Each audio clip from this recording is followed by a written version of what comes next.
नमस्कार दोस्तों, the career comrade में आप सभी का स्वागत है। जैसा कि आप सभी को पता है, हमारी टीम जेपीएससी और जेएसएससी के लिए पूरा झारखंड जीएस का सिलेबस कंप्लीट कराने जा रही है, वो भी फ्री ऑफ कॉस्ट।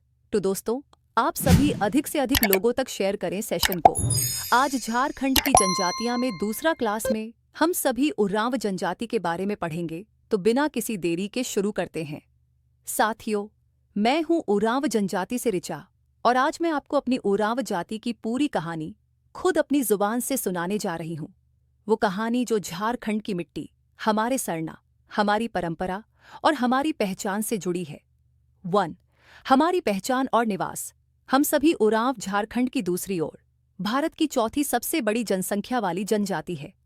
झारखंड की कुल जनजातीय जनसंख्या में हमारा 19.86% हिस्सा है। हमारा सबसे अधिक निवास दक्षिणी छोटा नागपुर और पलामू प्रमंडल में पाया जाता है। कहा जाता है कि झारखंड में रहने वाले लगभग 90% उरांव इसी क्षेत्र में बसते हैं। इसके अलावा संथाल परगना, उत्तरी छोटा नागपुर और कोल्हान में भी हमारे गांव हैं।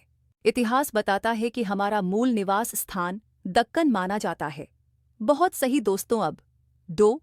हमारी भाषा और लिपि पर चर्चा कर लेते हैं। हम सभी खुद को कुडुक कहते हैं, जिसका अर्थ होता है मनुष्य। हमारी भाषा कुडुक है, जो द्रविड़ भाषा परिवार से संबंधित है।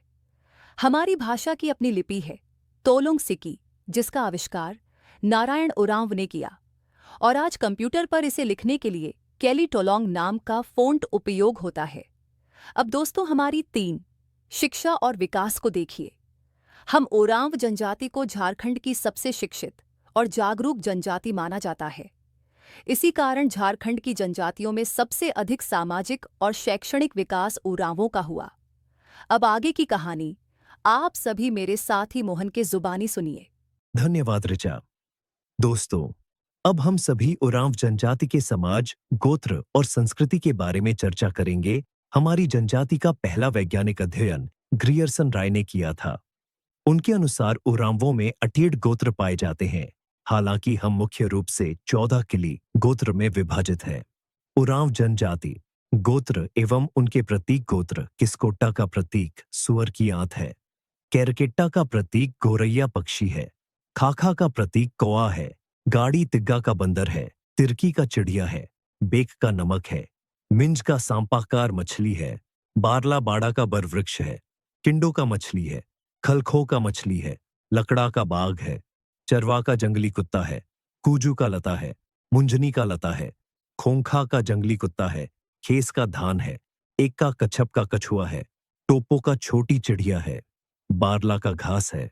साथ ही दोस्तों, रेंडा का प्रतीक लोमड़ी है और हम अपने गोत्र प्रतीक को कभी नुकसान नहीं पहुंचाते। बहुत सही दोस्तों। अब बात करते हैं हमारी मित्रता, विवाह और परिवार के बारे में। हमारे समाज में लड़कियां अपने मित्र को गोई या कपड़ा और लड़के लार या संगी कहते हैं। विवाह के बाद लड़कियों की पत्नियां एक दूसरे को लांगिन या संगिनी कहकर बुलाती हैं। हम पितृसत्तात्मक और पितृवंशीय समाज है, जहां संपत्ति पर केवल पुरुषों का अधिकार होता है। हमारे यहाँ समगोत्रीय विवाह निषिद्ध है। एक ही गांव के लड़का लड़की का विवाह नहीं होता। विवाह के प्रकारों में आयोजित विवाह सबसे अधिक प्रचलित है, जिसमें वधू मूल्य दिया जाता है। इसके अलावा सेवा विवाह और विधवा विवाह भी मान्य है। हमारा सामाजिक व्यवस्था के बारे में देखते हैं दोस्तों। हमारे गांव की व्यवस्था में पाहन धार्मिक प्रधान होता है, नायक ग्राम प्रधान होता है, महतो, अहरा, मुखिया होता है, अखड़ा नाच का मैदान को कहते हैं पंचौरा, पंचायत होता है, युवक दिया युवक गण कहलाते हैं। दोस्तों, अभी ऋचा बताएंगे। दोस्तों, अब हम सभी हमारी नृत्य, वस्त्र और उत्सव के बारे में चर्चा करते हैं। हमारा प्रमुख नृत्य चढ़र नृत्य है। त्योहारों में पुरुष करचा और महिलाएं खरड़िया वस्त्र पहनती हैं। हमारे वर्ष की शुरुआत धान कटनी के बाद नवंबर-दिसंबर में होती है। बहुत शानदार। फिर अब सेंद्रा और शिकार परंपरा को देखिए दोस्तों। हर साल हम बैशाख में बिसु सेंद्रा, फाल्गुन में फागु सेंद्रा, वर्षा ऋतु में जेठ शिकार करते हैं। अनौपचारिक शिकार को वीराह शिकार कहा जाता है। हमारी प्रमुख त्योहार क्या क्या है, अब जानते हैं दोस्तों। हमारे प्रमुख त्योहार हैं सरहुल, कर्मा, भादो शुक्ल एकादशी, खद्दी झटरा सोहराय, पशु सम्मान और फागु पर्व जो होली के समान होता है। आर्थिक जीवन में हम स्थायी कृषक हैं। पहले जंगल साफ कर खेती करने वाले उरांव भुइहर कहलाए, जिनकी भूमि भुइहर भूमि और गांव भुइहर गांव कहलाया। बाद में आने वाले रेयत कहे गए। हमारे समाज में परमा प्रथा है, जिसमें मेहनत का आपसी आदान प्रदान होता है। हमारा भोजन चावल, फल, जंगली पक्षी हैं। हम बंदर का मांस नहीं खाते और हमारा प्रिय पेय हड्डियां है। अब दोस्तों, धर्म और आस्था पर नजर डालते हैं। हमारे सबसे बड़े देवता हैं धर्मेश या धर्मी, जिन्हें हम सूर्य के समान मानते हैं। अन्य देवी देवता हैं मरांगबुरु, पहाड़ देवता, ठाकुर देव, ग्राम देवता डेंहार, सीमांत देवता पूर्वज आत्मा। कुल देवता हमारा पूजा स्थल सरना है और पूर्वजों की आत्मा का निवास शासन माना जाता है। उरांव जनजाति यानी हम सभी की संस्कार और विश्वास को देखते हैं दोस्तों। जनवरी में हम हड़वारा संस्कार करते हैं, जिसमें मृतकों की हड्डियों का नदी में विसर्जन होता है। इसे घोड़ खूंटी कहते हैं। मान्यता है कि इसके बाद आत्मा पूर्वजों से मिलती है, जिसे कोहम्बोंजा कहते हैं। हम तंत्र मंत्र में विश्वास करते हैं और जादू टोना करने वाले को माटी कहते हैं। सामान्यतः शव का दाह संस्कार होता है, जबकि ईसाई उरांव शव को दफनाते हैं। अब अति महत्वपूर्ण बिंदु पर चर्चा करते हैं दोस्तों, जो है घुमकुरिया यानी हमारी पाठशाला होता है। दोस्तों, घुमकुरिया हमारा युवा गृह है।